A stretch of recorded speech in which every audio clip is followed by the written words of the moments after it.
یہ پنجابی کلام پڑھا جائے، پنجابی میں نعت پڑھی جائے، اردو میں نعت پڑھی جائے، سرائکی میں نعت پڑھی جائے، ہریانوی بولی میں، رانگڑی میں نعت پڑھی جائے، کسی بھی زبان میں نعت ہو، پر قرآن سے بڑھ کر تو کوئی کلام نہیں ہے نا۔ بندے پنجابی کو پروٹوکول دیتے ہیں، اردو کو پروٹوکول دیتے ہیں، سبحان اللہ کا ہے جی۔ اور جب پروٹوکول نہیں دیتے تو قرآن نہیں دیتے، کیا خیال ہے بھائی؟ اسے طریقہ نہیں، کوشش کرنی چاہیے جب قرآن پڑھا جائے، جیسے ہی آیت ختم کرے قاری صاحب پڑھنے والے، تلاوت کرنے والے، جب آیت کو روکیں تو آپ کہہ دیا کریں سبحان اللہ۔ پڑھنے والے کی حوصلہ افزائی بھی ہوگی اور آپ کے ذوق کا بھی پتہ چلے گا کہ آپ لوگ ذوق سے قرآن سننے والے ہیں، قرآن سے محبت کرتے ہیں، قرآن سے عشق رکھتے ہیں، قرآن کا احترام کرتے ہیں، قرآن کا استقبال کرتے ہیں، کیونکہ قرآن وہ کتاب ہے، قرآن وہ عظیم کتاب ہے، قرآن وہ عظیم معجزہ ہے کہ جو قیامت تک جاری و ساری رہے گا۔ قرآن یہ وہ عظیم کتاب ہے، کسی شاعر نے کہا کہ آقا سیدی یا رسول اللہ، یہ سارا قرآن آپ کا رنگ بیاں لگتا ہے، میں اس کا قاری ہوں کہ یہ تیری زبان لگتا ہے، اور جب بھی میری نظر سوئے آسمان اٹھتی ہے تو وہ چاند بھی آقا تیری ایڑی کا نشان لگتا ہے۔ اگر میں پنجابی چاکھاں تو سید ناصر چشتی فرمایا، انہاں فرمایا بھی عشق دی گل جے چولی نہ ہوندی، عشق دی گل جے چولی نہ ہوندی، تیرے کو سبحان اللہ، تیرے کھوے گا تو یہ کمیں گے سبحان اللہ۔ عشق دی گل جے چولی نہ ہوندی تے پرباش کہیں دی بھی جھولی نہ ہوندی، قرآن نو تے کوئی نہ جاندہ ناصر جے سونے نبی دی بولی نہ ہوندی۔ ہے جی مٹھو صاحب، قرآن نو تے کوئی بھی نہ جاندہ ناصر جے سونے نبی دی بولی نہ ہوندی، کیونکہ جب حضور پہ قرآن اترتا تھا نا، اللہ کے رسول پہ جب قرآن اترتا تھا، اس طرح لفظوں میں نہیں ہوتا تھا، الفاظ میں نہیں ہوتا تھا۔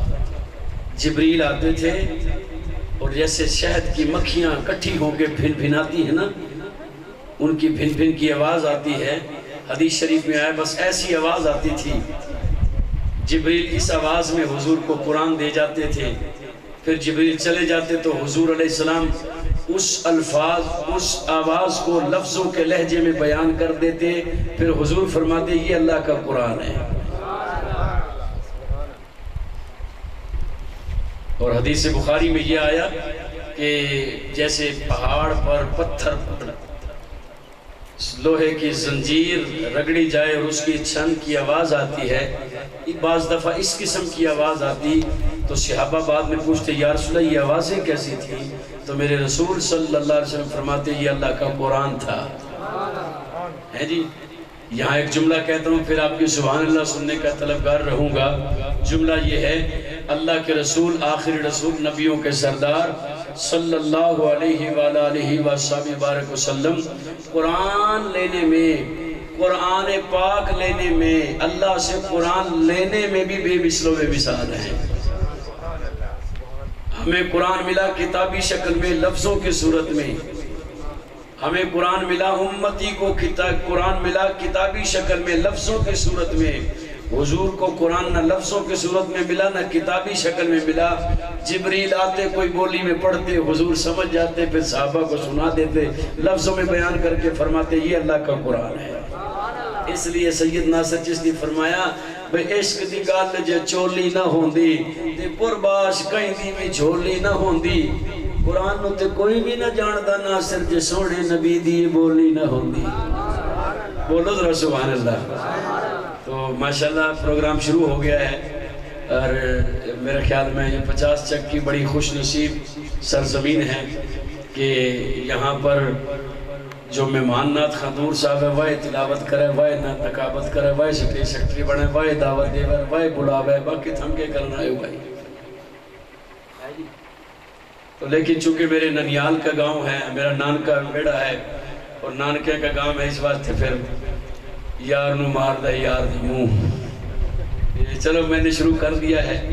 میرے لیے چلو یہ بھی خوش نصیبی ہے کہ میں کسی نے اپنے پڑھن دے ہوں، جب تک میں رج کے پڑھ لوں گا پھر کسی نے دے ہوں گا مائک۔